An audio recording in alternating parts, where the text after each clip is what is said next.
It's now my pleasure to invite a very special person to the stage, one who I've been communicating now with for over 2 years in the hopes of bringing this wonderful film to Toronto. The person I'm speaking about is the very gifted Ottawa filmmaker Koa Podolsky, who is also the producer of this evening's film, Le Chemin de Juifs.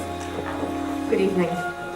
I'm astounded at the number of people that are here this evening. I thank you all for coming. And thank you, Ellie, the Chanteau family, for being here, and for the congregation Habonim for being here. What you're getting tonight is something that we originally had thought of as a wouldn't it be great if we could show the film but also show the music and how the strength of the music itself.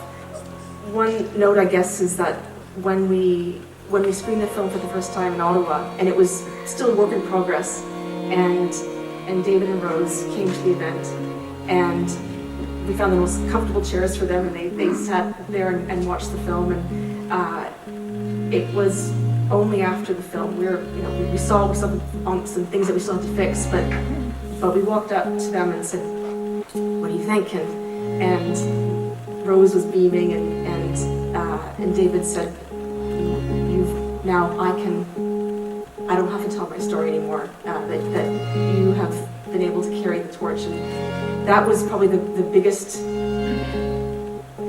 honor that we could have. And so this film really it's David's story.